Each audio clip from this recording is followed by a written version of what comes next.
She thought she knew her place in his world until the moment he erased her in front of everyone who mattered.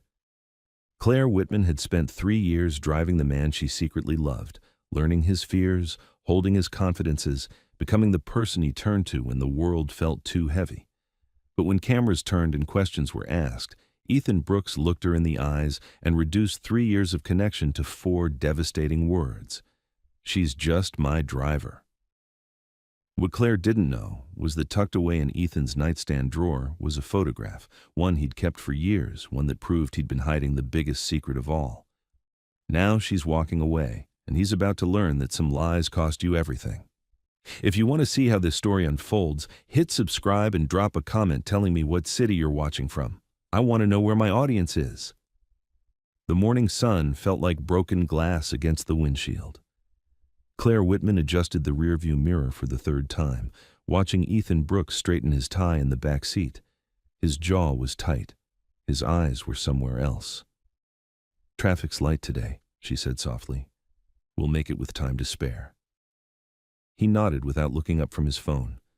Claire's fingers tapped the steering wheel once, then went still. She'd learned to read him over the years, 3 years, 2 months, and 16 days if she was counting. Which she wasn't. Not really. The charity gala was being held at the Meridian Center downtown, one of those glass and marble buildings that made you feel small just walking past it. Ethan had been tense all week, ever since the invitation arrived. Not nervous tense. Ethan Brooks didn't do nervous. This was something else, something harder.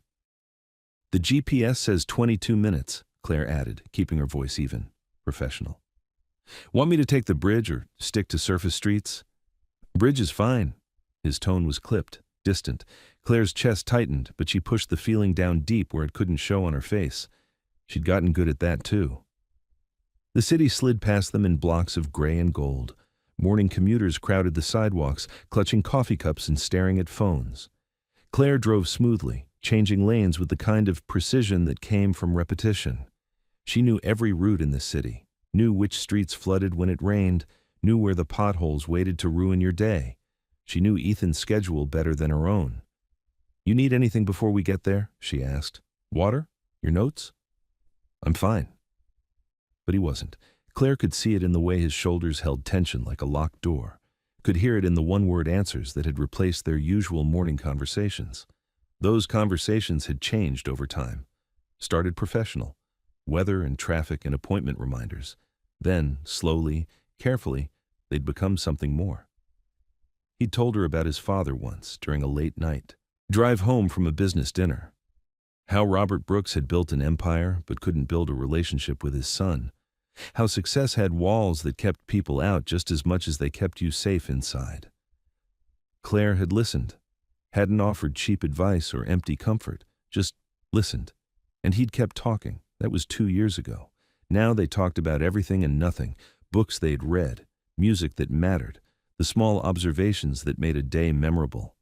He'd laughed once, really laughed, the kind that shook his whole body, when she'd told him about her mother's disaster with online dating. A man who'd claimed to be a romantic adventurer, but showed up to their first date in a fanny pack and Crocs. "Did she give him a second date?" Ethan had asked, grinning. "She said any man brave enough to wear Crocs deserves something. So she bought him coffee and told him gently that adventurers probably need better footwear." He'd smiled for days after that story, but today there were no stories, no smiles, just silence that felt like a wall going up between them, brick by brick. Claire took the bridge. The river below them caught the sunlight and threw it back in pieces. She'd always loved this view, the way the water moved, the way the city looked almost beautiful from up here, if you didn't look too close at the cracks. "Big crowd today?" she asked. "Probably. You know half these people?" "Most." "Like them?" That got her almost smile. Almost. Not particularly. "Then why go?" Ethan finally looked up from his phone, met her eyes in the rearview mirror. For a second, just a second, something passed between them, something warm and real, and completely inappropriate for an employer and his driver. "Because that's what you do," he said quietly. "You show up, you smile, you write the check, you leave." Sounds exhausting. It is. The Meridian Center rose ahead of them, all sharp angles and reflective surfaces. Camera crews were already setting up outside.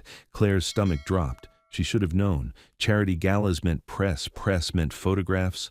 Photographs meant Ethan's face would be everywhere tomorrow, attached to headlines about philanthropy and success and all the things that made him uncomfortable even as he did them flawlessly. She pulled into the circular drive where valets waited like soldiers in matching vests.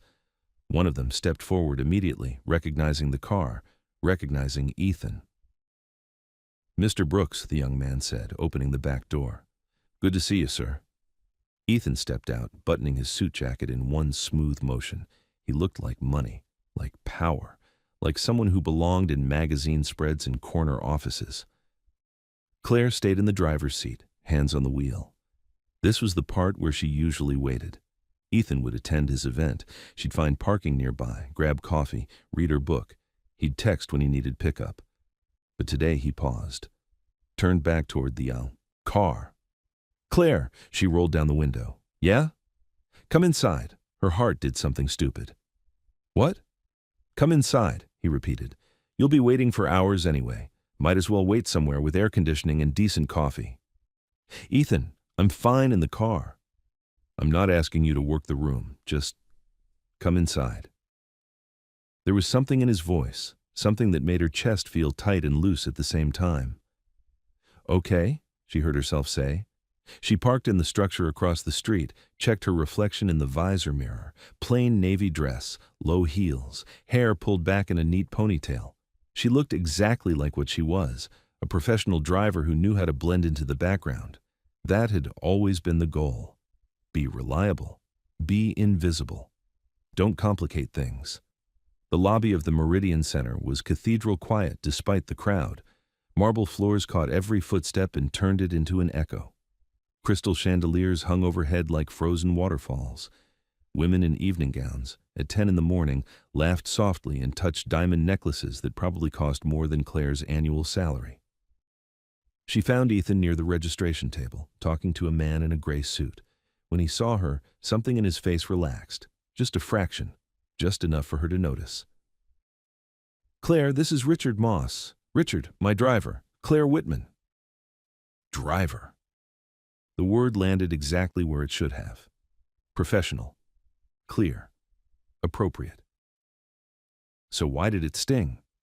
"Pleasure," Richard said, barely glancing at her before turning back to Ethan. "We should talk about the Thompson account before things get started." Claire stepped back, giving them space. This was the world Ethan lived in. Deals and handshakes and conversations that moved millions of dollars while sounding casual. She'd watched it for 3 years, had learned to recognize the players, the ones who genuinely respected him, the ones who wanted something from him, the ones who smiled while calculating. She drifted toward the windows overlooking the river, pulled out her phone, pretended to be busy. "Is that her?" The voice came from somewhere to her left, female, amused. "I heard he keeps a driver on staff. That's so old-fashioned." "Old-fashioned or paranoid? He doesn't trust regular car services." "Can you blame him, with his money?" Claire kept her eyes on her phone. This happened sometimes. People talked like service staff didn't have ears, like being hired, help made you furniture. She's pretty, though, in that simple way. Oh, please. Ethan Brooks doesn't date simple. Have you seen the women he's photographed with? Those aren't dates. Those are networking opportunities in expensive dresses. Both women laughed. Claire's thumb moved across her phone screen, scrolling through nothing, seeing nothing. Still, imagine driving someone around all day. How boring. I'd be bored in a heartbeat. They moved away, their voices fading, into the general hum of the room. Claire exhaled slowly, let her shoulders drop from where they'd climbed up near her ears. Simple. They'd called her simple. They weren't wrong, not really. She hadn't gone to college, hadn't traveled the world, hadn't built anything or invested in anything or made anything of herself except reliable. But she'd survived. After her father left when she was 16, after her mother worked double shifts to keep them afloat, after Claire herself had worked every odd job available to help out, she'd survived. And survival wasn't simple. Survival was the hardest, most complicated thing she'd ever done. Coffee? Ethan appeared beside her holding 2 cups. He'd gotten hers the way she liked it, light and sweet, probably too sweet for most people's taste. "Thank you," she said quietly. They stood together at the window, watching the river move below. Neither of them spoke. Sometimes that was enough, just standing next to someone who saw you, really saw you. "You didn't have to come inside," Ethan said after a moment. "You asked me to." "I know, He paused. "I wanted you here." The words sat between them, heavy with meaning neither of them would name. "Well," Claire said lightly, "someone has to make sure you actually eat something before the speeches start." "I eat." "You drink coffee and call it breakfast." "Coffee has calories. Coffee has regret and caffeine." That got her a smile, small but real. The event coordinator's voice cut through the crowd, announcing that the program would begin in 15 minutes. People started drifting toward the ballroom doors. Ethan drained his coffee, set the empty cup on a nearby table. "Stay close," he said. "It gets chaotic once things start." Claire nodded, followed him toward the entrance. That's when everything changed. "Ethan! Ethan Brooks!" A woman in red rushed toward them, arms outstretched. She was beautiful in that careful, expensive way. Hair like spun gold, smile like a weapon. Vanessa something. Claire had seen her at events before. "Vanessa," Ethan said, accepting her air kiss greeting with practiced politeness. "I haven't seen you in ages." Vanessa's eyes swept over Claire, then dismissed her just as quickly. "You look amazing. Success agrees with you." "Thank you. You look well." "Well? Darling, I look fantastic." She laughed, touching his arm. "Who's your friend?" The question hung in the air like smoke. Claire felt everyone nearby shift their attention toward them. Cameras turned, phones lifted. That's how these things worked. One person asked a question, and suddenly everyone wanted the answer. Ethan's face went carefully blank. "This is someone special?" An older man called out, grinning. "Ethan, you've been holding out on us." More laughter, more phones, more attention. Claire's heart was doing something terrible in her chest. She wanted to step back, disappear, make herself small enough that none of this mattered. But Ethan spoke first. "She's just my driver." The words dropped like stones into still water. Ripples spread outward. Just my driver. Claire felt her face go hot, then cold, then numb. She kept her expression perfectly neutral. Professional. This was fine. This was appropriate. This was exactly what she was. His driver. So why did it feel like being slapped? "Oh," Vanessa said, her smile sharpening. "How lovely. You always did value good help." Good help. The crowd's interest evaporated. People turned away, conversations resuming. Crisis averted. Awkward moment resolved. Everything back to normal. Except nothing was normal. Claire stood very still. She'd learned this too, how to hold yourself together when everything inside wanted to break. "Excuse me," she said quietly. "I'll wait in the lobby." She walked away before Ethan could respond. Head up, steps even. No one watching would know that her hands were shaking. The lobby felt too bright, too open. Claire kept walking until she found a hallway near the restrooms, tucked away from the main flow of people. She leaned against the wall and closed her eyes. Just my driver. She'd known what she was, known her place, known the boundaries that kept everything safe and professional and appropriate. But somewhere along the way, she'd forgotten. Let herself imagine things that weren't real. Let his kindness feel like something more than just a good employer being decent to his staff. Stupid. So stupid. Her phone buzzed, a text from her mother. "How's work, honey?" Claire stared at the screen. Her mother knew she drove Ethan to events sometimes. Knew Claire had been looking forward to today because the Meridian Center had that beautiful view she loved. "Fine," she typed back. "Just waiting around. You know how it is. Come for dinner tonight? I'm making lasagna. Maybe. I'll let you know." She put the phone away, straightened her shoulders, fixed her expression. This was fine. She was fine. In 3 years, she'd learned to be fine with a lot of things. The event would last 3 hours. She'd wait in the lobby, professional and invisible. Then she'd drive Ethan home. Tomorrow would come. Life would continue. Everything would be exactly the same. The ballroom doors opened. Music drifted out. Someone laughed. Someone else called Ethan's name. And Claire could hear his voice responding, smooth and confident and completely in control. She wondered if he felt bad about it. The words. The public dismissal. Probably not. He'd been protecting himself, protecting his reputation. That made sense. That was smart. Just my driver. Claire stayed in the hallway for a long time, watching the light move across the marble floor, listening to the sounds of a world she'd never belonged to. And she told herself, over and over, that this was enough, that being reliable was enough, that knowing her place was enough. By the time she returned to the lobby, she almost believed it. The event dragged on forever. Claire found a bench near the coat check and opened her book, but the words wouldn't stick. She read the same page 4 times before giving up.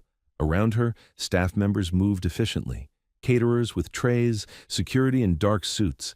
Everyone had a job. Everyone belonged somewhere. Just my driver. She kept hearing it, kept feeling the way the crowd had lost interest immediately, like she'd been weighed and found worthless in a single sentence. "You okay?" Claire looked up. A young woman in a catering uniform was watching her with kind eyes. "Yeah, just waiting." "Long event?" 3 hours. The woman whistled softly. "That's rough. Want some water? I can grab you something from the back." "I'm fine. Thank you, though." "Sure thing." She hesitated. "I'm Monica, by the way. I work most of these fancy parties. You a guest or—" "Driver." Monica nodded like that explained everything. "The waiting's the worst part, right? All dressed up and nowhere to actually be." Claire managed a small smile. "Something like that? Well, hang in there. They never run the full time, they say. Probably wrap up in 2.5. Monica winked and headed back toward the kitchen. 2.5 hours. Claire checked her phone. No messages from Ethan. Not that she expected any. He was working the room, doing what he did best, being charming and distant and completely untouchable. She thought about leaving, just walking out to her car and texting him that something had come up. He could get a regular car service. It wasn't like he needed her specifically, just my driver. But she stayed. Because that's what she did. She stayed. She was reliable. She was professional. She was fine. The ballroom doors opened again at noon. People streamed out, talking and laughing. Claire stood, smoothing her dress, preparing to blend back into her role seamlessly. Ethan appeared in the crowd, scanning the lobby. When his eyes found her, something crossed his face too quickly to read. He walked over. "Ready? Whenever you are." They didn't speak on the way to the parking garage. The elevator was crowded with other event attendees, all of them talking about the speeches and the food and the donation amounts. Ethan stood beside Claire, his phone in his hand, his attention seemingly elsewhere. But his shoulder was touching hers. Just barely. Just enough that she wondered if it was intentional. The car was exactly where she'd left it. Claire unlocked it remotely, already moving into driver mode. Open his door first, make sure he's settled, then get in and start the engine. But when she opened the back door, Ethan didn't move. "Claire." She looked at him, really looked at him for the first time since those words had fallen between them like walls. "Yeah?" "About what I said, you don't have to explain," she said quickly. "It was appropriate, professional. It's fine." "It wasn't fine." "Ethan," she kept her voice steady, "you hired me to drive you places. That's what I do. That's what I am. You don't owe me any explanation about how you introduce me." His jaw tightened. "Get in the car, please." It wasn't a request.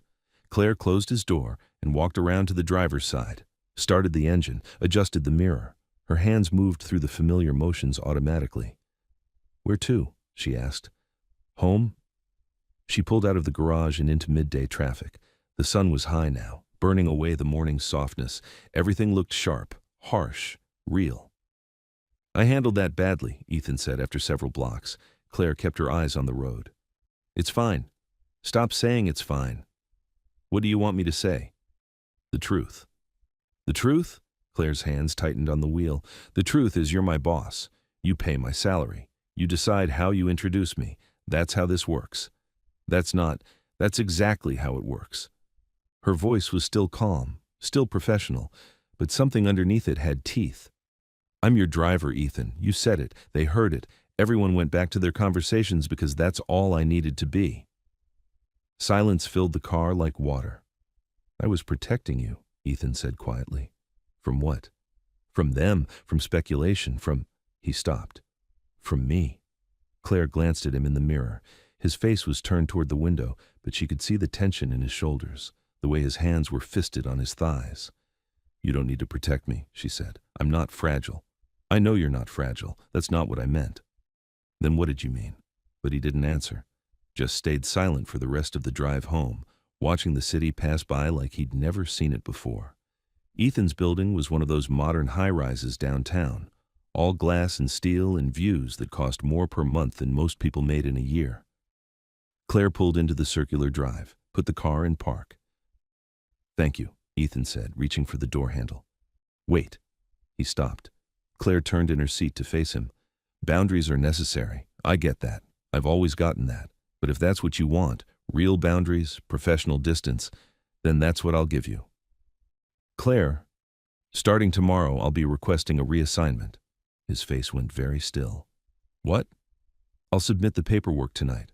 They'll have someone else assigned to you by the end of the week. Someone who won't, she paused, someone who won't blur the lines. You're not blurring anything. Aren't I? She looked at him steadily. You wanted boundaries, so I'm giving them to you. Clean, clear, professional. Ethan stared at her like she'd just spoken a foreign language. You're quitting. I'm reassigning. There's a difference. Is there? Yes. He opened his mouth, closed it. His hand was still on the door handle, but he wasn't moving. This is what you wanted, Claire said softly. Isn't it?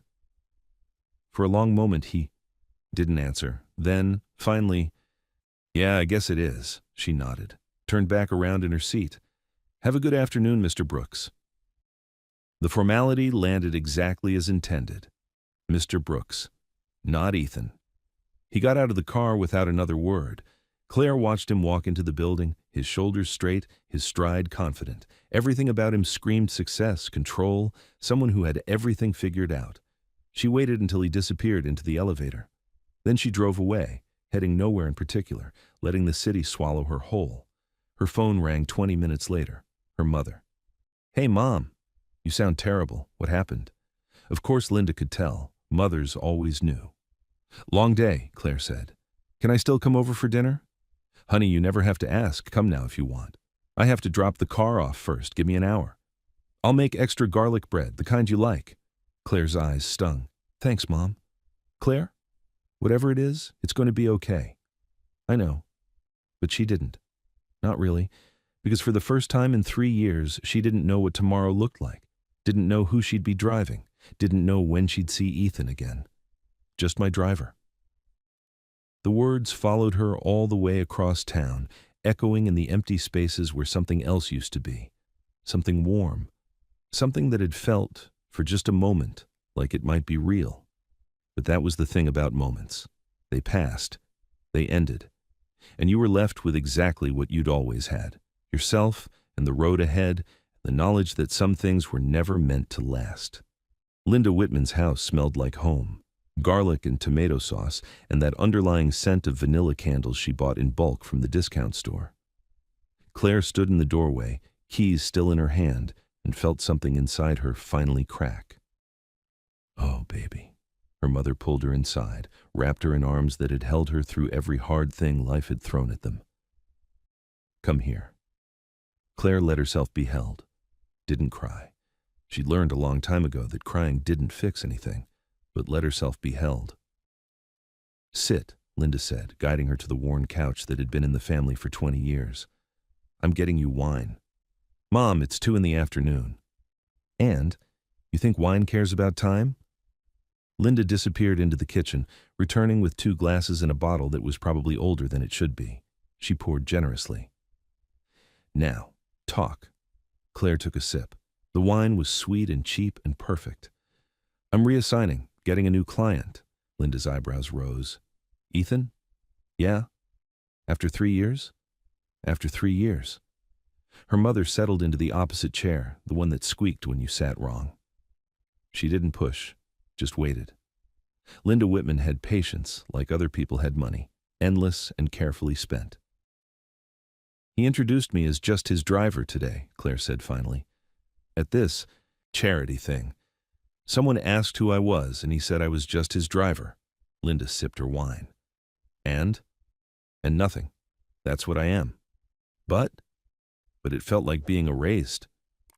Claire stared into her glass. Like 3 years of conversations and late-night drives and him telling me about his father and me, telling him about you and all these little moments that felt real. Like all of that just disappeared because he needed to put me in a box that made sense to strangers.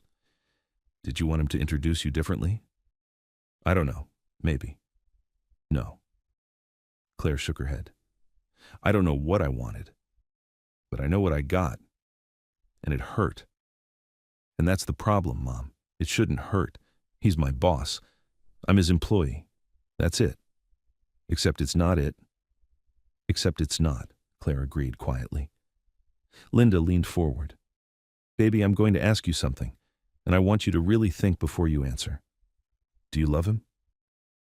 The question sat between them like a third person in the room. I'm not supposed to, Claire said. That's not what I asked. Claire closed her eyes, thought about morning drives where they talked about nothing important, thought about the time his father had been hospitalized and Ethan had called her at midnight, just needing someone to talk to, thought about the way he smiled when she made him laugh, the way he always got her coffee exactly right, the way he'd looked at her in the rearview mirror this morning before everything fell apart. Yeah, she whispered, I love him. Does he love you? I don't know. Maybe, but it doesn't matter. Why not? Because he won't do anything about it. He's too worried about what people think, about his reputation, about keeping everything separate and safe and appropriate. Linda nodded slowly. So you're leaving before it hurts worse. I'm leaving before I become pathetic, before I'm the woman who wastes her life driving around a man who can't even acknowledge she exists. You're not pathetic, Claire Marie Whitman. Don't you ever say that about yourself. Then what am I? Smart, strong, worth more than emotional crumbs? Linda's voice was firm.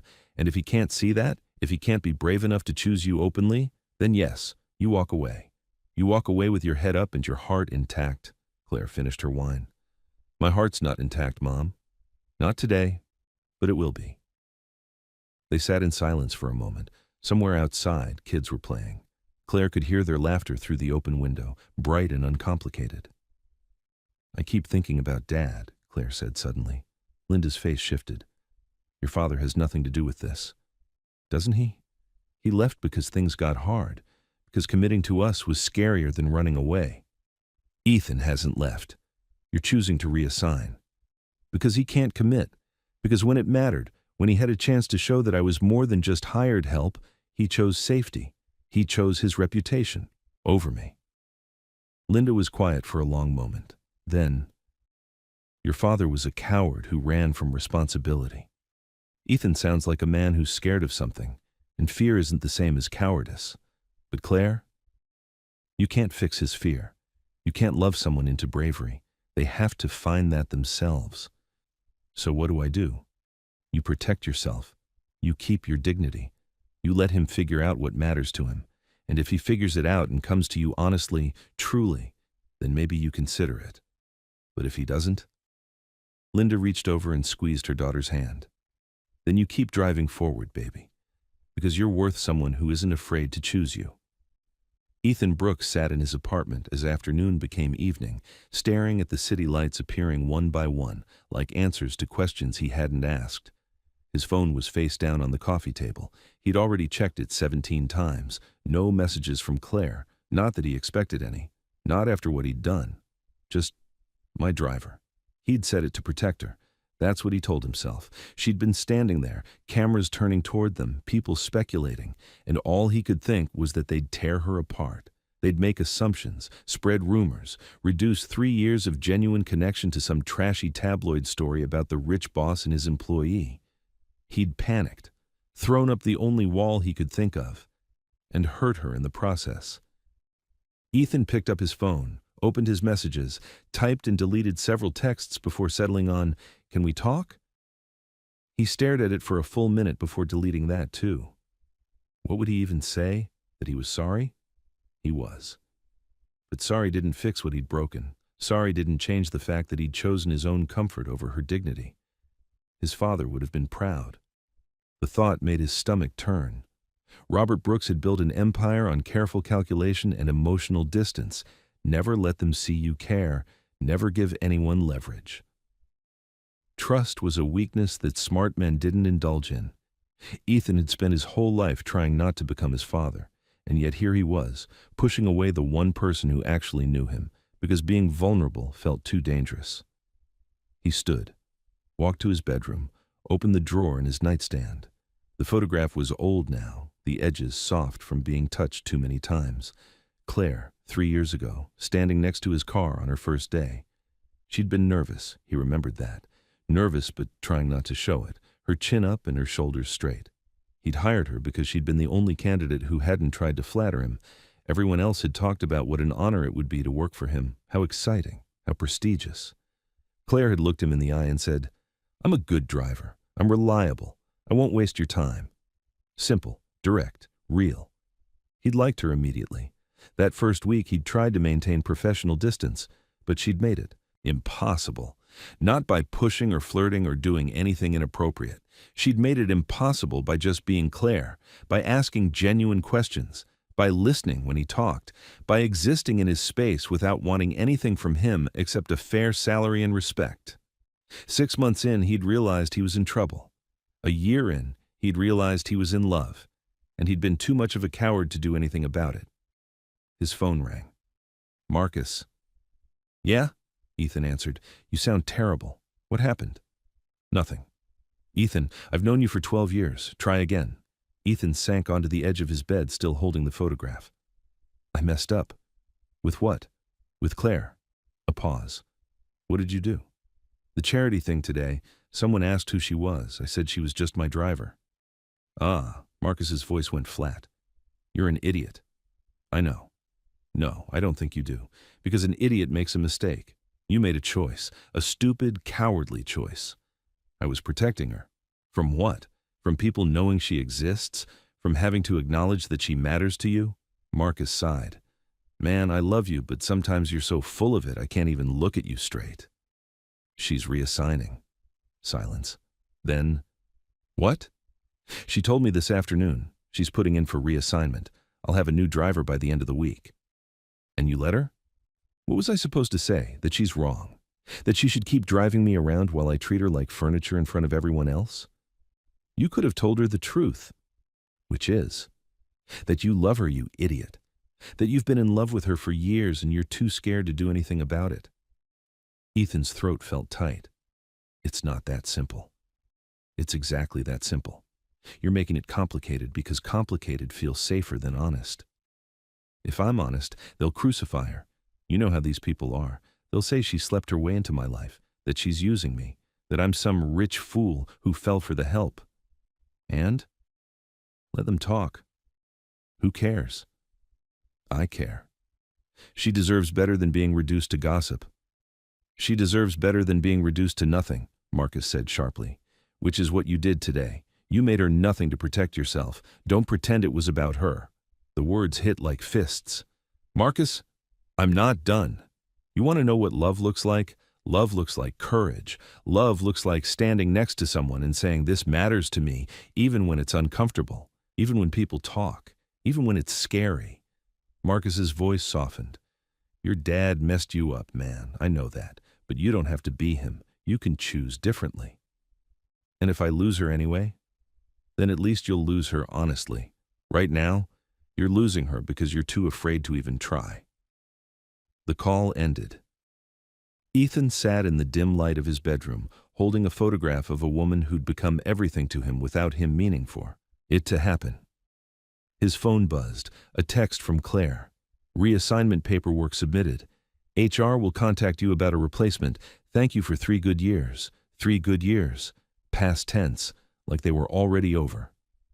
Ethan read the message again, then threw his phone across the room where it hit the wall and clattered to the floor. 2 days passed. Ethan went to work, attended meetings, signed contracts, functioned like someone who had their life together. He drove himself. The silence in the car was deafening. On the 3rd day, HR called. "Mr. Brooks, we have several excellent candidates for your new driver. I can send over their files." "Not yet. Sir, give me another week." Of course, but Ms. Whitman's reassignment is already— I know, just give me a week. He hung up before they could argue. That afternoon, he was in a meeting with potential investors when he heard it, two of them talking quietly while the presentation loaded. Did you hear about Brooks's driver? The one from the charity thing? Yeah, heard she was trying to make something out of nothing. Classic. Pretty girl thinks proximity equals access. He shut that down fast, though. Good for him. Ethan's hands clenched under the table. Every instinct screamed to correct them, to defend her, to make them understand that they had it backward. She'd never wanted access, never pushed for anything, never been anything but professional. But he stayed silent, kept his face neutral. Let them finish their gossip and move on. Afterward, he sat in his office alone, hating himself. Marcus was right. His father had messed him up, taught him that control mattered more than connection, that reputation was worth more than truth, that showing vulnerability was the same as showing weakness, and Ethan had believed it, had built his entire life around those lies. His phone rang. Unknown number. Hello?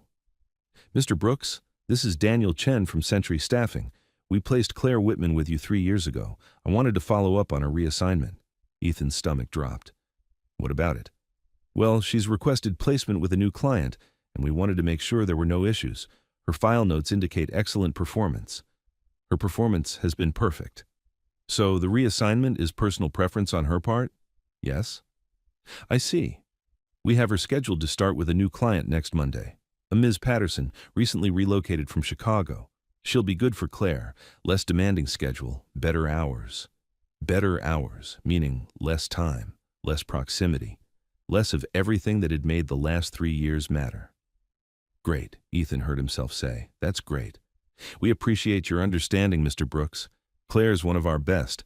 I know she'll be happy with the change. The call ended. Ethan sat very still, staring at nothing.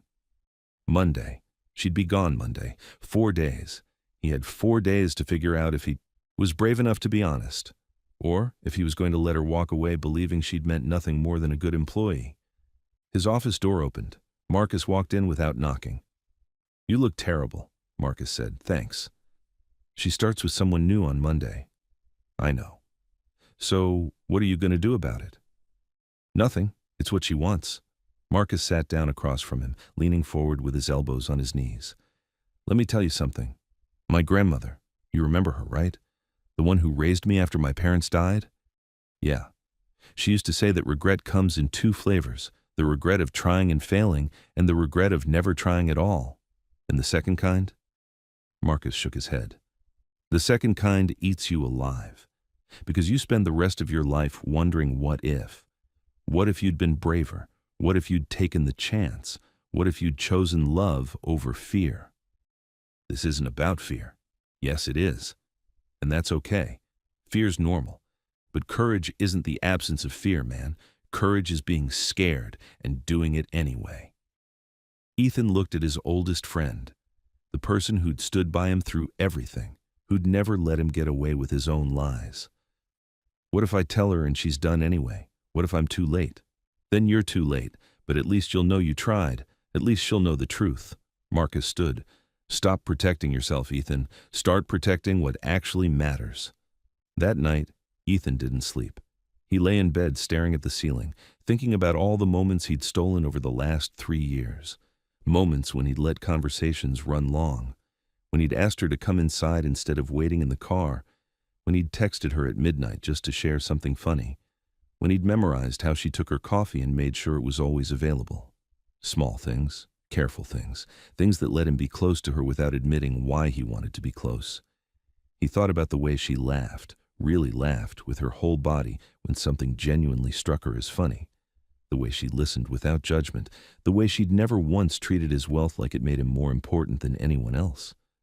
He thought about the night his father had been hospitalized. Heart attack, serious but not fatal. Ethan had been at the hospital for hours, watching Robert Brooks lie in that bed, still proud, still distant, still unable to say the things that mattered. He'd called Claire at 2 a.m. I'm sorry, he'd said when she answered, voice thick with sleep. I shouldn't have called. Are you okay? No irritation, no complaint, just immediate concern. "My father's in the hospital." "Where are you? I'm coming." "Claire, you don't have to—" "Where are you, Ethan?"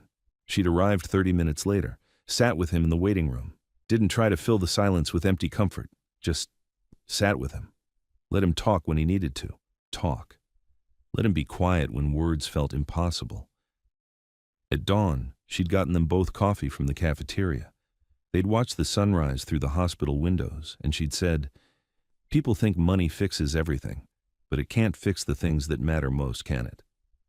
"No," he'd said, "it can't. I'm sorry about your dad. I'm sorry he doesn't know how to show you what you mean to him." And Ethan had realized, sitting there with terrible hospital coffee and a woman who saw him completely, that he was in love.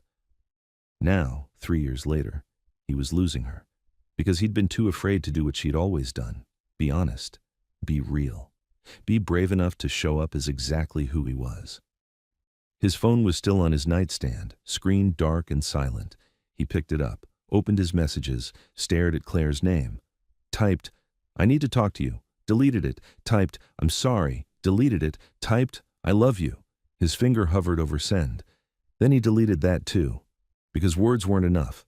Words were what he'd been using for 3 years, careful, safe, ambiguous words that let him feel close to her without risking anything real. If he was going to do this, he needed to do it right, he needed to do it honestly, and he needed to do it in person. The next morning, Ethan called Claire. It rang 4 times before she answered. "Hello?" Her voice was professional, distant, everything he'd taught her to be. "It's Ethan." "I know." Silence stretched between them. "I need to see you," he said. "I don't think that's a good idea.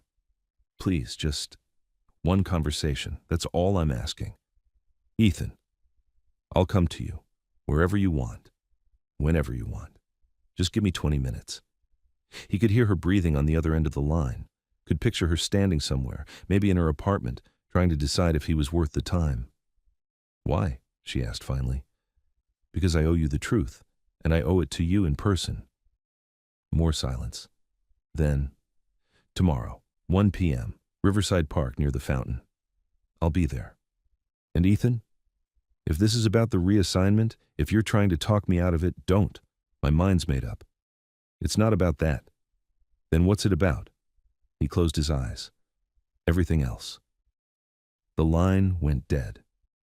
Ethan sat in his empty apartment, heart pounding, and wondered if tomorrow would be the day he finally became someone his father would never understand, someone brave enough to choose love over safety, someone worthy of Claire Whitman. Claire arrived at Riverside Park 15 minutes early. She told herself it was because she wanted to pick the right bench, somewhere public but not too crowded, somewhere she could leave quickly if she needed to. The truth was, she needed the extra time to steady herself. The park was beautiful in the late morning sun. Trees lined the walking paths, their leaves just starting to turn gold. The fountain in the center threw water into the air in arcs that caught the light. Families spread blankets on the grass. Joggers passed by with their headphones and determined expressions. Normal people doing normal things. Claire sat on a bench facing the fountain and folded her hands in her lap. She'd changed clothes 3 times this morning before settling on jeans and a simple blue sweater. Nothing that looked like she was trying too hard, nothing that looked like this meeting mattered more than it should. Her mother had called at breakfast. "You sure about this?" Linda had asked. "No, but I'm doing it anyway." "You want me on standby? I can come get you if things go south." "Mom, I'm 28 years old. I can handle a conversation." "I know you can, baby. Doesn't mean you have to handle it alone." Claire had smiled despite everything. "I'll call you after." Now, sitting here watching people live their uncomplicated lives, she wondered what she was even doing. What could Ethan possibly say that would change anything? "Claire," she looked up. Ethan stood a few feet away, hands in his pockets, looking nothing like the confident businessman she'd driven for 3 years. He looked uncertain, almost vulnerable. "Hi," she said. "Thanks for meeting me. You said 20 minutes. Clock's running." He winced, but sat down beside her, leaving careful space between them. They both stared at the fountain for a moment, watching water fall and rise and fall again. "I've been thinking about what to say," Ethan started. "Practiced it probably 50 times, but now that I'm here, Everything sounds wrong. Just say it, whatever it is. He turned to face her. I'm in love with you. The words hung in the air like something fragile, something that could break if either of them moved wrong. Claire's heart was doing something painful in her chest, but she kept her face neutral. Ethan, let me finish. Please. He took a breath. I've been in love with you for years, maybe since that first week when you asked me about my favorite book and actually listened to the answer. Maybe since you sat with me at the hospital when my father was sick. Maybe it was gradual. I don't know. But I know that somewhere along the way, you stopped being just my driver and became the person I most wanted to talk to. The person whose opinion mattered, the person who made everything feel less empty. Claire's hands were shaking. She pressed them together harder. And I was too afraid to tell you, Ethan continued, because loving someone feels like giving them a weapon. Because my whole life I've watched my father keep everyone at arm's length, and I told myself it was smart. Safe. The only way to protect yourself. He laughed bitterly. Turns out, all it does is make you alone. Why are you telling me this now? Claire asked quietly. After what happened at the gala, after you made it clear where I stood. Because I was wrong. Because I hurt you trying to protect both of us from gossip and speculation. And all I did was prove that I'm exactly like my father, too afraid to choose what matters. He looked at her directly. I'm not asking you to forgive me. I'm not asking you to stay. I just needed you to know the truth. You deserved to know it 3 years ago, and I was too much of a coward to tell you. The fountain kept throwing water into the air. A child squealed with laughter somewhere nearby. Life continued around them, indifferent to the moment breaking open between them. You love me, Claire said. Not a question, just trying the words out, seeing how they sounded. Yes. But you couldn't say it, couldn't show it, couldn't even acknowledge that I existed as anything more than an employee. I know. Do you? She turned to face him fully now, and he could see the hurt in her eyes, raw and real. Because I spent 3 years wondering if I was imagining things. If the way you talked to me, the way you looked at me, the way you seemed to actually care, if all of that was just me being pathetic, creating something that wasn't there. It was there. All of it was there. Then why? Her voice cracked. Why couldn't you just be honest? Because I'm scared. The admission seemed to cost him. I'm scared of what people will say, scared they'll tear you apart or reduce what we have to something cheap, scared that loving someone means giving them the power to destroy you. He paused. My father loved my mother, really loved her. And when she died when I was 8, it broke something in him. He spent the last 24 years making sure nothing ever gets close enough to hurt him again. And I watched that, learned from it, decided that was the smart way to live. Claire's anger softened slightly. That's not living, that's just existing. I know, but it felt safer than this. He gestured between them. Than feeling like my entire world centers around someone who could walk away any moment. So you pushed me away first. Yes? She stood up, walked a few steps toward the fountain. Ethan stayed on the bench, giving her space. My father left when I was 16, Claire said, her back to him. Just walked out one day because being a husband and father was too hard, too much responsibility, too much vulnerability. She turned around. And I promised myself I'd never chase someone who couldn't choose me, that I'd never beg for someone to be brave enough to love me openly. I'm not asking you to chase me. Then what are you asking? For a chance, to do this right, to stop hiding. He stood, moved closer, but didn't touch her.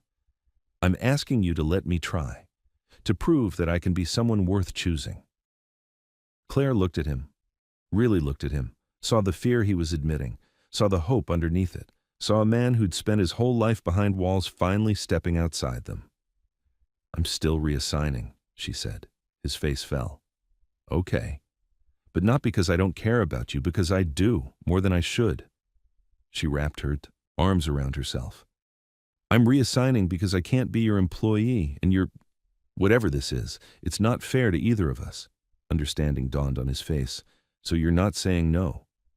I'm saying I need to see what this looks like when we're not trapped in a professional relationship, when you're not my boss and I'm not your driver. when we're just two people trying to figure out if what we have is real. It's real, he said immediately. Maybe. But we need to find out without the complications. Ethan nodded slowly. Okay, so what do we do? We start over. Clean slate. You're just Ethan, I'm just Claire. We see each other as equals, as people who choose to spend time together, not because one of us is paid to be there. I can do that. Can you? She challenged. Can you handle people knowing about me? Can you introduce me as someone who matters to you? Can you be seen with me publicly and not panic about what people will say? He was quiet for a moment. Then, I don't know, but I want to try. Trying isn't enough, Ethan. I need certainty. I need to know that if we do this, you're all in. No more hiding. No more protecting your reputation at my expense. What do you need from me? Time, space, proof that you mean what you're saying. She softened slightly. I'm not trying to be cruel. I'm trying to be smart. My mom raised me to know my worth, and my worth is someone who isn't afraid to choose me. You're worth everything, Ethan said quietly, and I've been too blind to show you that. Claire's eyes stung. She blinked hard, refusing to cry in a public park. I care about you, I want to believe you, but belief comes from action, not words. Then let me act. Give me a chance to show you.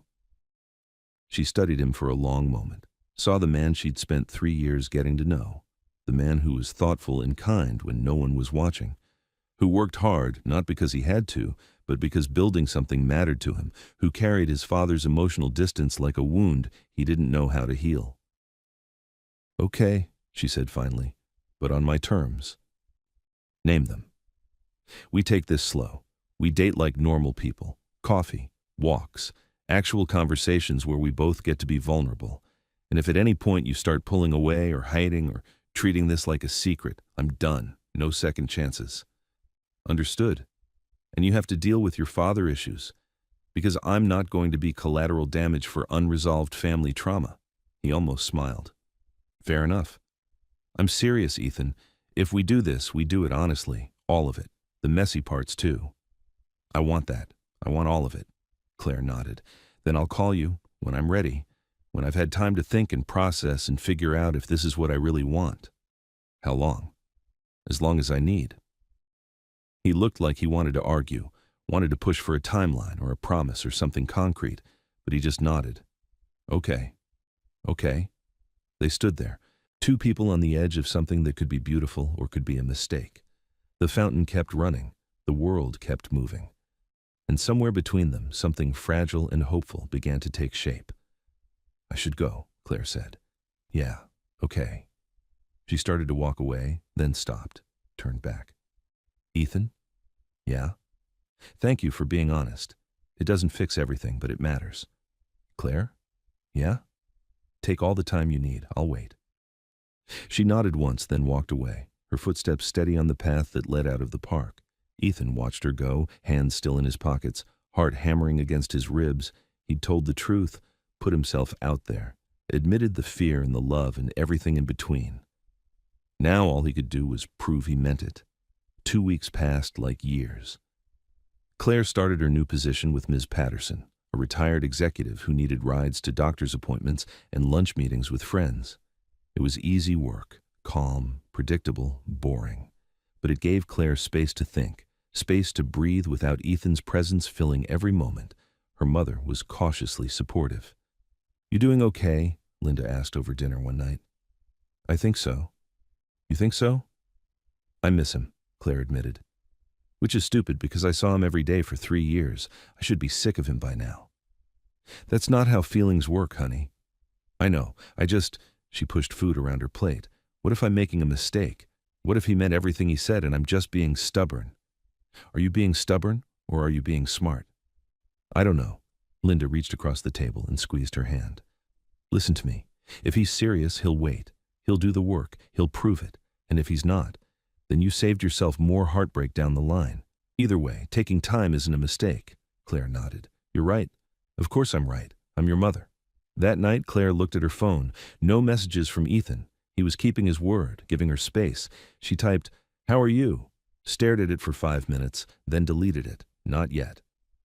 Ethan threw himself into work, Meetings, contracts, investments, anything to keep his mind occupied. It didn't work. Everything reminded him of Claire, the coffee shop where he'd first learned how she took her coffee, the route they'd driven 1,000 times, the radio station she always chose without asking. Small things that had become their shared language. Marcus checked in regularly. "You look better," he said one afternoon. "I look terrible." "Better than terrible, then. Progress." "She hasn't called?" "Did she say she would?" "She said she'd call when she was ready." "Then she'll call when she's ready? Stop watching your phone like it's going to spontaneously combust." But Ethan couldn't help it. Every notification made his heart jump. Every ring made him hope. Nothing. On day 16, he got a call from the hospital. His father had collapsed at his office. Another heart attack, more serious this time. Ethan drove himself to the hospital, hands tight on the wheel. The city passed by in a blur. He barely registered the turns, the traffic lights, the other cars. All he could think was, not like this. Don't let it end like this. Robert Brooks was in ICU when Ethan arrived, unconscious, machines beeping steadily. A nurse briefed him on the situation. Surgery in the morning, good chances but serious complications possible. Ethan sat beside his father's bed and looked at the man who'd shaped his entire life. Successful, powerful, alone. "You messed me up, Dad," Ethan said quietly. "Taught me that caring about people was weakness, that keeping everyone at a distance was strength. And I believed you. Built my whole life around those lies." His father didn't respond, just kept breathing with the help of machines. "I met someone," Ethan continued. "Someone real. Someone who sees past all the things you taught me to hide behind. And I almost lost her because I was too afraid to be honest, too afraid to be vulnerable, too afraid to be anything except what you told me a man should be." The machines beeped. The IV dripped. Time passed. "I'm not you," Ethan said. "I don't want to be you. I want to be someone who can love without fear, who can let people in, who can build something that matters more than money or reputation or whatever else you valued more than your own son." His voice cracked on the last word. "I forgive you," he whispered. "For Mom, for the distance, for all of it. But I'm done living like you're still teaching me how to be a man." He sat there until dawn, watching his father breathe, making peace with ghosts. The surgery went well. Robert Brooks would recover, would go home in a few weeks, would probably go right back to his empty apartment and his carefully controlled life. But Ethan was done trying to fix him, done trying to earn something his father didn't know how to give. He called Marcus from the hospital cafeteria. "How is he?" Marcus asked. "Stable, alive, the same. And you? Different. Good different?" "Yeah, I think so." Ethan drank terrible coffee and watched nurses hurry past. "I'm ready to move on, from him, from the fear, from all of it." "Does that mean what I think it means?" "I don't know what you think it means." "It means you're going to fight for her." Ethan smiled. "I'm going to prove I'm worth fighting for. There's a difference." "Proud of you, man. Thanks for everything, for calling me out, for not letting me hide. That's what friends do." The call ended. Ethan sat in the fluorescent-lit cafeteria and felt something shift inside him, something that had been locked tight finally loosening. He pulled out his phone, typed a message to Claire. "My father had a heart attack. He's okay. Surgery went well. I'm okay too. Just wanted you to know." He hit send before he could overthink it. 3 minutes. Later, his phone rang. "Ethan?" Claire's voice, concerned and warm and everything he'd missed. "Hey, are you really okay?" "Yeah, better than okay, actually." "Tell me." So he did. Told her about sitting with his father, about the conversation he'd had with an unconscious man, about finally understanding that he didn't have to carry his father's trauma as his own. Claire listened, really listened, just like she always had. "I'm proud of you," she said when he finished. "For what?" "For doing the hard work, for being brave enough to face what scares you." "I had good motivation." "Yeah?" "Yeah, someone told me that love requires courage, that hiding is the same as losing, that I had to decide what mattered more, safety or truth." "Smart person." "The smartest I know." Silence, but it was a good silence, full of things neither of them was quite ready to say. "Ethan, Yeah, I'm ready to try if you still want to. His heart did something complicated. Are you sure? No, but I'm brave enough to try anyway. When can I see you? Tomorrow? Dinner? Somewhere normal. Somewhere we can just be two people on a date. I know a place, small Italian restaurant, good food, quiet. Sounds perfect. Claire? Yeah? Thank you for giving me another chance, for being patient, for being you. Don't thank me yet. I'm going to make you work for this. He laughed, actually laughed. I wouldn't want it any other way. They met at Giuseppe's, a tiny restaurant tucked between a bookstore and a dry cleaner. Nothing fancy, nothing impressive, just good pasta and checkered tablecloths and candles and wine bottles. Claire arrived first, wearing a green dress that made her eyes look like summer. Ethan arrived 5 minutes later, nervous in a way he hadn't been nervous in years. Hi, she said. Hi. They sat, ordered wine, made small talk that felt strange because they'd never had to do small talk before. They'd always just talked. This is weird, Claire said finally. So weird. We're terrible at dating. The worst. They both laughed, and suddenly it was easier. The awkwardness broke like a fever, and underneath it was just them. Just Ethan and Claire, trying to figure out how to be something new while honoring what they'd always been. How's Ms. Patterson? Ethan asked. Nice, quiet. She tells the same 3 stories every day and I pretend I haven't heard them before. Sounds thrilling. It's mind-numbing, but safe. Claire sipped her wine. How's your new driver? Professional, punctual, boring. Boring? He doesn't talk, doesn't laugh at my jokes, doesn't challenge me when I'm being ridiculous. Sounds like you hired a robot. Might as well have. Their food arrived. They ate and talked about everything except the elephant at the table, what they were to each other now, what this was becoming. Finally, over tiramisu they were sharing, Claire said, we should establish rules. Rules. For this, for us, so we both know what we're agreeing to. Okay, you first. Honesty. Complete honesty. About feelings, about fears, about everything. No more hiding. Agreed. What else? Public acknowledgement. If we're together, we're together. No secrets. No pretending I'm just some friend when it's convenient. Done. My turn? Go ahead. Patience. With me, with this, with the learning curve. I'm going to mess up sometimes. I need you to tell me when I do. I can do that. And I need you to let me be there for you too. Let me be someone you can count on, not just someone you take care of. Claire's eyes softened. That's harder. I know, but I want to try. They finished dessert, split the check despite his protests, walked out into the cool evening air. Can I drive you home? Ethan asked. I drove myself. Can I follow you home then? Make sure you get there safely? Ethan, I've been driving myself home for years. I know, but humor me, she smiled. Okay, but just to my building. No coming up yet. We're taking this slow, remember? Slow, right. He followed her through the city, watching her taillights lead the way. When they reached her building, he parked behind her and walked her to the entrance. This was nice, Claire said. It was. Can we do it again? Tomorrow? She laughed. Maybe give it a few days. Let me miss you a little. You'll miss me? I already miss you, you idiot. The words hung between them, soft and true. Ethan reached out slowly, giving her time to pull away. When she didn't, he tucked a strand of hair behind her ear. I'm going to do this right, Claire. I'm going to be someone you can trust. I know. How do you know? Because you're here, because you waited, because you're willing to work for it. She leaned into his hand slightly. That matters. He wanted to kiss her, wanted it so badly his chest ached with it, but he held back. This was slow. This was careful.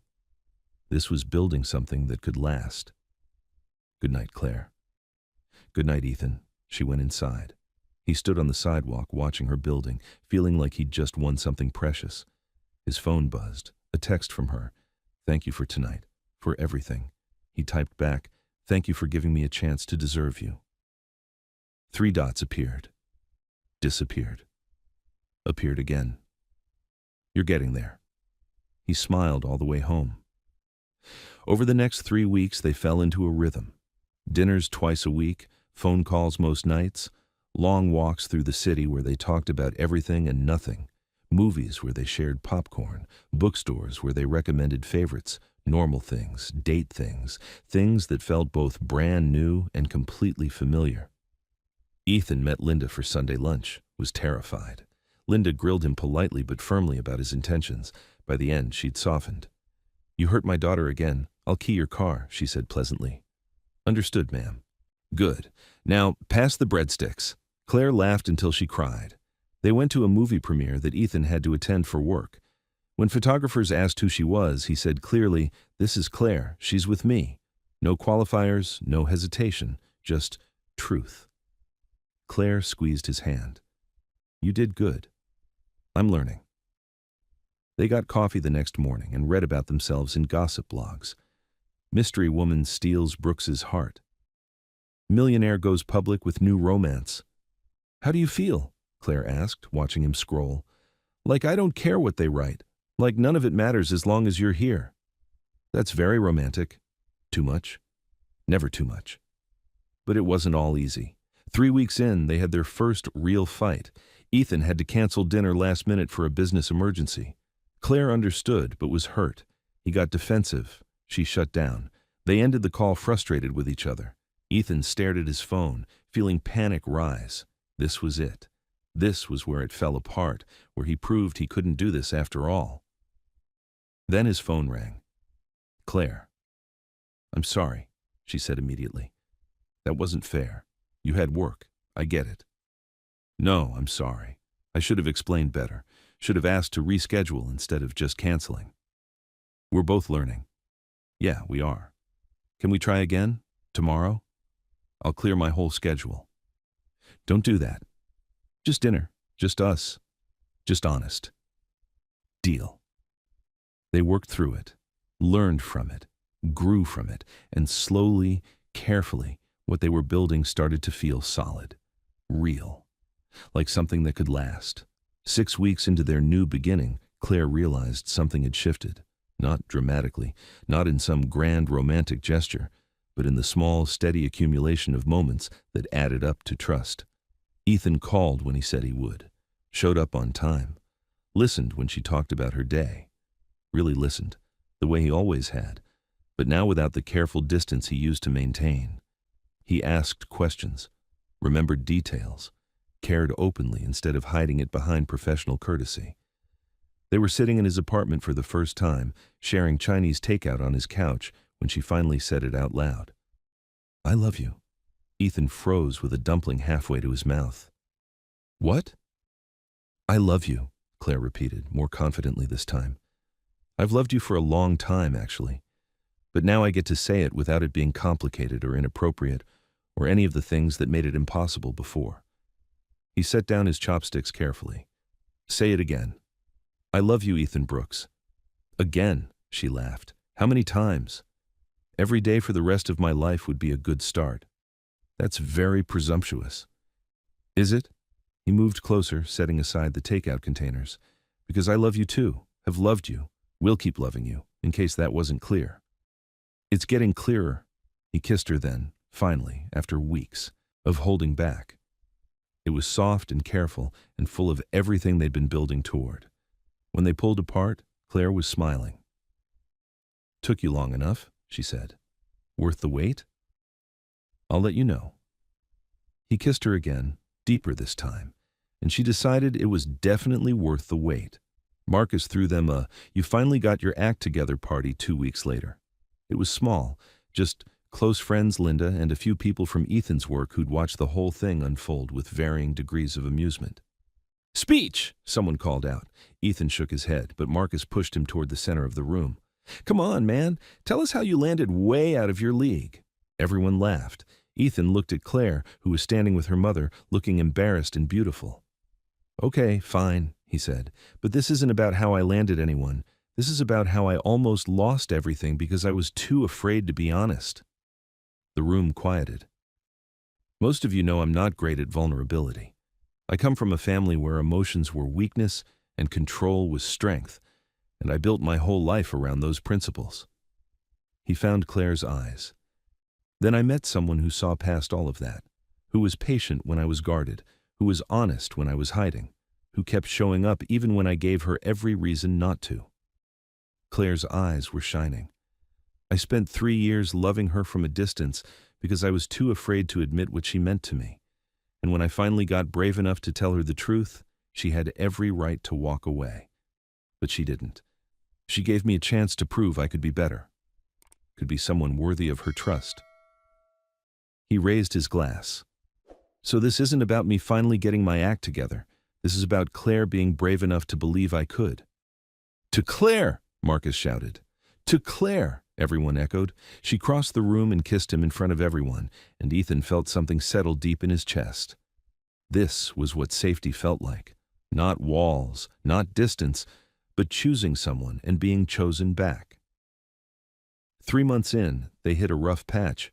Robert Brooks was released from the hospital and wanted to meet Claire. Ethan had been avoiding it, knowing his father's ability to say exactly the wrong thing at exactly the wrong time. "I want to meet him," Claire said when Ethan mentioned it. "Trust me, you don't." "Ethan, he's your father. If we're serious about this, I need to meet him. What if he's awful? Then he's awful. But I'm not afraid of him. I'm afraid of him hurting you." She took his hand. "He can only hurt me if I let his opinion matter, and I don't. The only opinion that matters is yours." They went to lunch at a restaurant Robert chose. Expensive, formal, designed to intimidate. He was waiting when they arrived, looking thinner than the last time Ethan had seen him, but just as stern. "Dad," Ethan said, "this is Claire Whitman." "Mr. Brooks," Claire extended her hand. "It's nice to meet you." Robert shook it briefly. "Whitman, any relation to the banking Whitmans?" "No, sir, my mom works at a grocery store." Ethan tensed, waiting for the judgment, but Claire's voice was steady, almost challenging, not ashamed, just honest. Robert studied her for a moment. "I see." They sat, ordered, made stilted conversation about the weather and the food and nothing that mattered. Finally, Robert said, "Ethan tells me you were his driver." "For 3 years. And now you're dating." "We are." "That's quite a transition." "It is," Claire agreed. "But we're managing. People will talk." "People always talk, Mr. Brooks. Doesn't mean we have to listen." Something flickered in Robert's eyes. Respect, maybe, or surprise that she wasn't backing down. "My son has responsibilities, a reputation to maintain. Your son is a grown man capable of making his own choices." Claire's voice was still polite but firm. "And he chose me, not because of my connections or my background or what I can do for his reputation, just because of who I am." "And who are you?" "Someone who loves him, someone who sees him, someone who won't pretend to be anything other than exactly who I am." The table was silent. Ethan's heart was pounding. He'd never heard anyone speak to his father like this, had never imagined Claire, kind, patient Claire, could be this direct. Robert set down his fork. "He's lucky then." Everyone blinked. "Excuse me?" Ethan said. "I said he's lucky. Most women in your world would be more concerned with appearance than truth, more interested in status than character." Robert looked at Claire. "You're not pretending. I respect that." "Thank you," Claire said quietly. "Don't thank me yet. I'm still going to worry that you'll hurt him." "I might. People who love each other sometimes hurt each other. But I'll never lie to him. Never use him. Never make him feel like he has to hide who he is to be acceptable." Robert nodded slowly. "Good." The rest of the lunch was less tense. Not warm. Robert Brooks didn't do warm, but civil, almost pleasant. Walking back to the car, Ethan was speechless. "You okay?" Claire asked. "You just faced down my father like it was nothing." "It wasn't nothing. My hands were shaking the whole time. You couldn't tell. That's because I practiced in the mirror for 3 days." She grinned. "Your mom would be proud of me. She would have loved you." "Yeah?" "Yeah, she was the only person who ever challenged him, who didn't let him intimidate her. You remind me of her sometimes." Claire squeezed his hand. "That might be the nicest thing you've ever said to me." 5 months in, Vanessa Cole appeared at one of Ethan's business dinners. Claire was there as his date, wearing a black dress that made Ethan forget how to form sentences. Vanessa approached during cocktail hour, all sharp edges and calculated smiles. "Ethan, it's been ages." Her eyes slid to Claire. "Oh, you." "Hello," Claire said evenly. "Still together, I see. How sweet." "Vanessa," Ethan said, his voice cool. "Claire and I were just heading to our table." "Of course. Wouldn't want to keep you." Vanessa's smile didn't reach her eyes. "Though I have to say, Ethan, everyone was shocked when you went public with her, after you were so clear about who she was at the charity gala." Claire felt Ethan tense beside her. "I was wrong," Ethan said clearly. "At the gala, I was protecting myself instead of being honest, and Claire deserved better than that." "How noble." Vanessa's tone dripped sarcasm. "Redemption looks good on you." "It does," Claire interjected, "because he actually meant it, because he spent 5 months proving that he's not the man who said those things. That's what growth looks like, Vanessa. You should try it sometime." Vanessa's smile froze. "Excuse me?" "You're excused." Claire took Ethan's arm. "We have dinner waiting." They walked away, leaving Vanessa standing alone. "Did you just," Ethan started, "defend you? Yeah, get used to it." Claire smiled up at him. "Nobody talks to my boyfriend like that." "Boyfriend? I like the sound of that." "Good, because you're stuck with it." 6 months in, they had their biggest fight yet. Ethan got offered a massive business opportunity in Chicago, a partnership that would require him to relocate for at least 2 years, maybe longer. He told Claire over dinner, expecting her to be upset. Instead, she went very quiet. "When do you leave?" she asked. "I haven't said yes yet." "But you want to. It's complicated." "Ethan, do you want to go to Chicago?" He hesitated. "It's the opportunity of a lifetime. Everything I've been working toward." "That's not what I asked." "Yes, I want to go." Claire nodded slowly. "Then go." "Just like that?"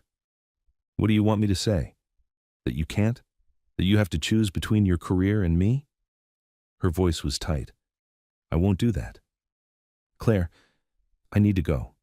She stood abruptly. "I need to think. Please don't leave. Let's talk about this." "There's nothing to talk about. You made your choice." "I didn't choose anything yet." "Yes, you did. The second you wanted it, you chose it." Her eyes were bright with unshed tears. "I'll call you later." She left. Ethan sat at the table, surrounded by the ruins of their dinner, feeling like he'd just made a terrible mistake. 3 days passed. Claire didn't call, didn't answer his calls, responded to his texts with short, polite messages that felt like doors closing. Marcus found him sitting in his office, staring at the Chicago contract. "You're an idiot," Marcus said. "Hello to you too. You're going to lose her." "I know." "So why are you sitting here instead of fighting for her?" "Because she told me to go, because she won't ask me to stay, because I don't know how to choose when both options feel wrong." Marcus sat down across from him. "Let me ask you something. When you imagine Chicago, the new office, the partnership, all of it, how do you feel? Excited? Scared? Accomplished? And when you imagine it without Claire?" Ethan closed his eyes. "Empty." "There's your answer, man. It's not that simple. This is my career, everything I've built. Your career will still be here. Opportunities will still exist. But Claire? She's irreplaceable. And if you choose Chicago over her, you'll spend the rest of your life wondering what if. What if she won't come with me? Have you asked? She made it pretty clear she expects me to go alone. Because she thinks you want to go alone. Because she's protecting herself from being the reason you resent giving up this opportunity." Marcus leaned forward. "Stop making decisions for her. Stop assuming you know what she wants. Ask her. Be honest. Give her a choice instead of making it for her." Claire was at her mother's house when Ethan showed up.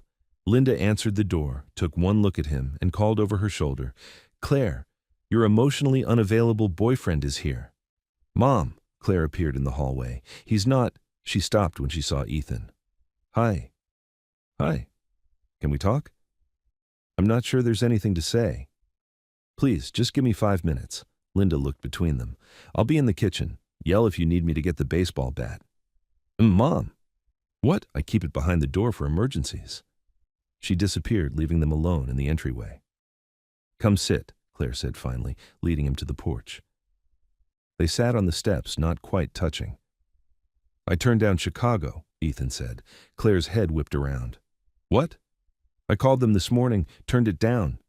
Ethan, no, that's not what I wanted. I know, that's why I'm here, because I made a decision without talking to you, without giving you a choice.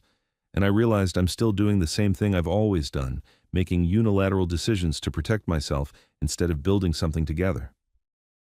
So you turned down the opportunity of a lifetime to prove a point? No, I turned it down because you matter more than any opportunity. He turned to face her fully, but I'm not here to tell you what I decided. I'm here to ask what we should decide. Together. Claire stared at him. What do you mean? I mean, if Chicago is the right move for us, let's do it. If it's not, let's stay here. But let's figure it out together instead of me making choices and you reacting to them. You really turned it down? I really turned it down, but I can unturn it down if we decide it's worth it. How? I called them back, asked for a week to reconsider. They said yes. He took her hand. So here's what I'm asking. Will you come to Chicago with me?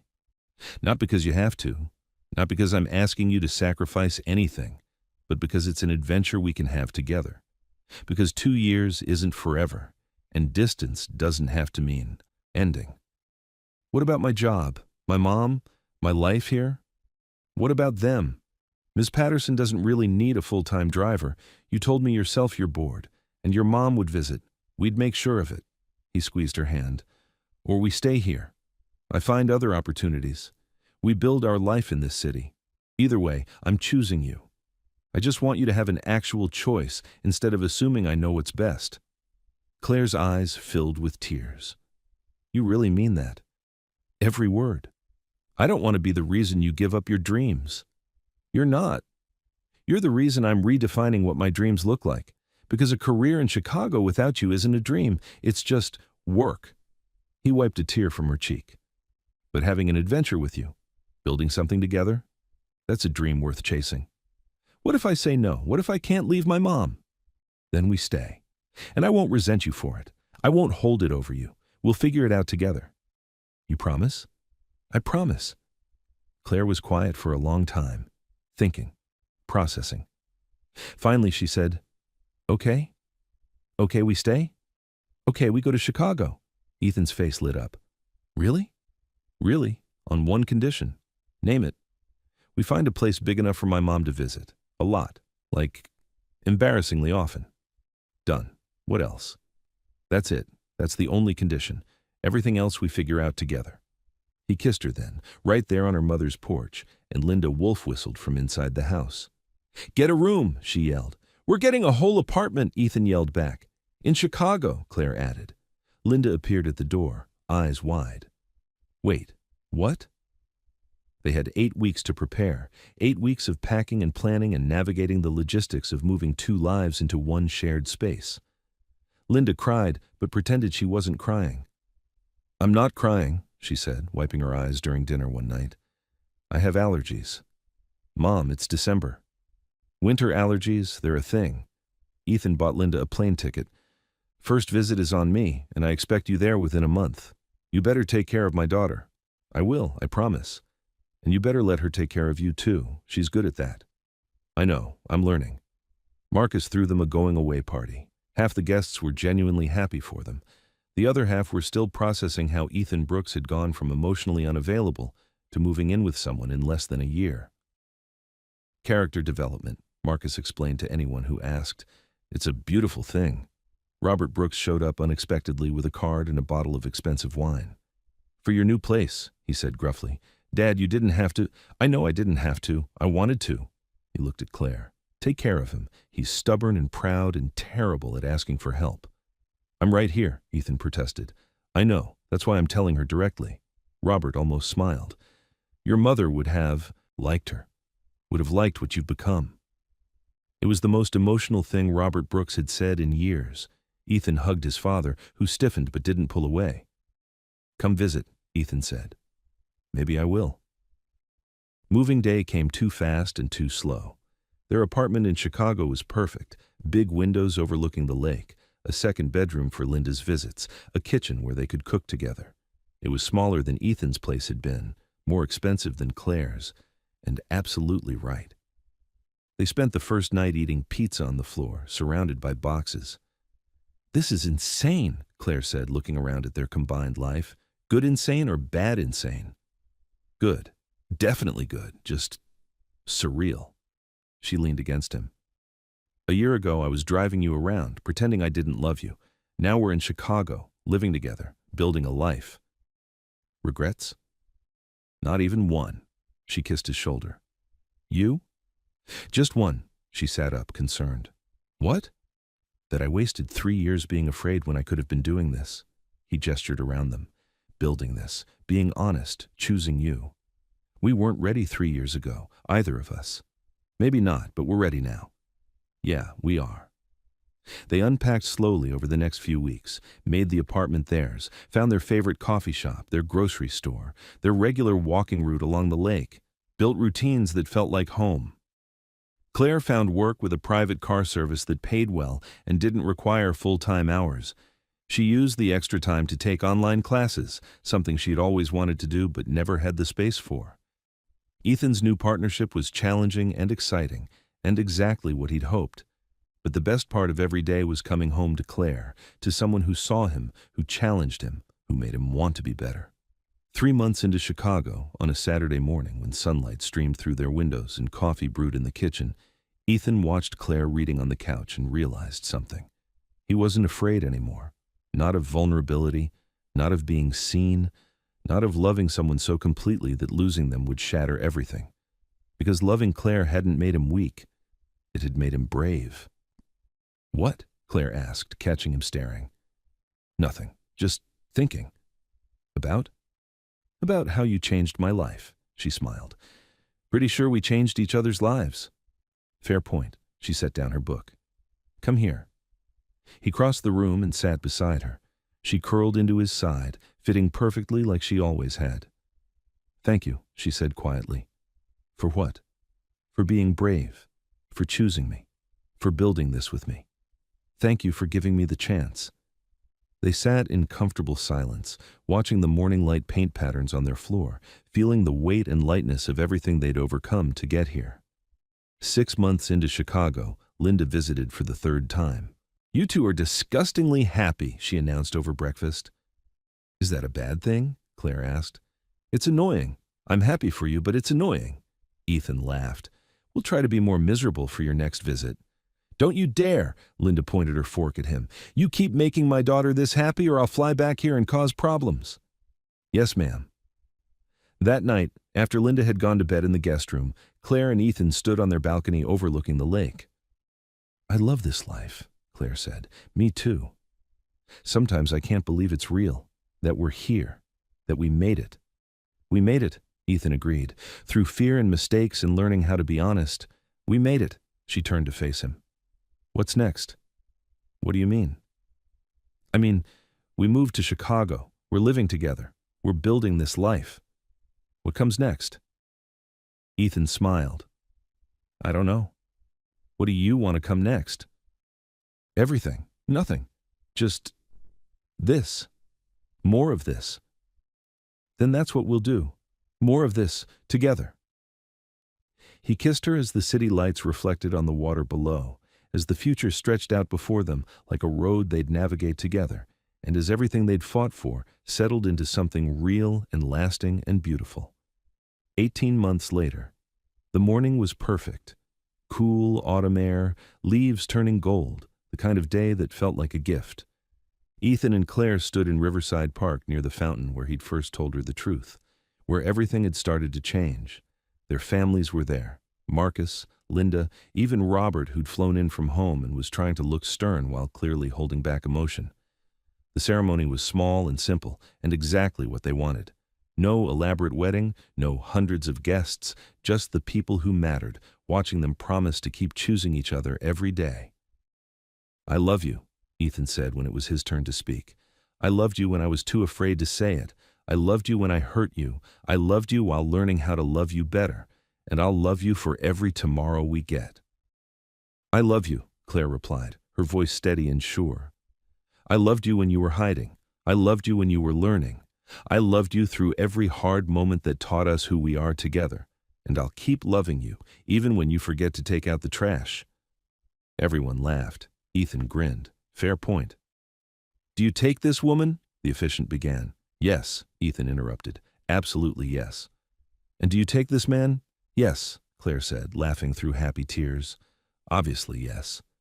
Then by the power vested in me. Can we skip to the kissing part? Ethan asked. Ethan, Claire protested, but she was smiling. The officiant laughed. Sure, I now pronounce you husband and wife. Kiss her already. So he did, and somewhere in that moment, surrounded by love and laughter and the kind of happiness that comes from doing the hard work of being honest, everything that had been broken found its way to whole. Not perfect, never perfect, but real, true, theirs. Later, at the small reception in Marcus's backyard, Linda pulled Claire aside. You happy, baby? So happy, Mom. Good. You deserve it. Linda kissed her daughter's forehead. And he deserves you. That man fought hard to become worthy of you. We fought hard for each other. That's how it's supposed to work. Claire watched Ethan across the yard, laughing with Marcus and Robert, her husband. The words still felt new and wonderful. He caught her looking and smiled. That smile that was just for her. The one that said, I see you. I choose you. I love you. She smiled back, and in that smile was everything they had overcome. Every hard conversation, every moment of fear and courage and growth, every choice to stay and fight and believe. Marcus tapped his glass. Speech time, everyone groaned good-naturedly. Fine, fine, I'll be brief. He raised his glass. To Ethan and Claire, who proved that love isn't about being perfect.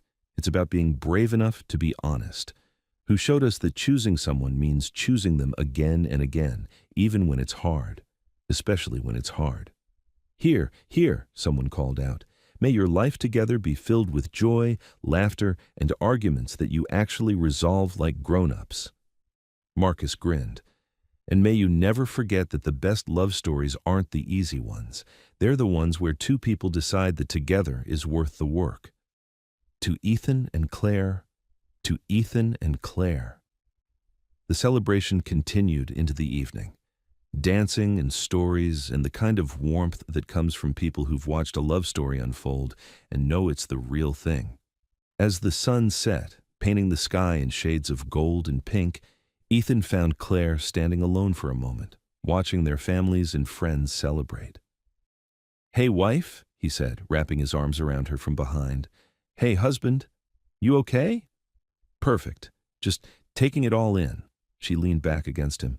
Remembering what? That morning drive, the charity gala, when you said I was just your driver and I thought my world was ending. I'm sorry. Stop, I'm not sad, I'm grateful. She turned in his arms. Because that moment, as much as it hurt, that's when everything started. When we both had to decide what we wanted, who we wanted to be, and look where it led us. Here, she agreed, to this, to us, to a life I never imagined but wouldn't trade for anything. Same. God, Claire, same. He kissed her forehead. Thank you for not giving up on me, for making me work for this, for being brave enough to believe I could be better. You were always worthy, Ethan. You just didn't know it yet. And now? Now you're stuck with me forever, reminding you. Sounds perfect. They stayed there, wrapped in each other, as the party continued around them and the sky darkened into stars. And somewhere, in the quiet space between heartbeats, between all they'd been and all they were becoming, they found what they'd been searching for all along. Not perfection, not a love without struggle, but something better, something real. A love that had been tested and challenged and broken and rebuilt. A love that had learned to be honest. A love that chose courage over comfort. A love that showed up again and again, even when it was hard. A love worth fighting for. And as the first stars appeared overhead and music drifted through the cooling air, Ethan and Claire held each other and knew, with the kind of certainty that comes from doing the hard work of truly knowing someone, that this was exactly where they were meant to be. Together. Finally. Fully. Completely together. And that was enough. More than enough. It was everything. The end.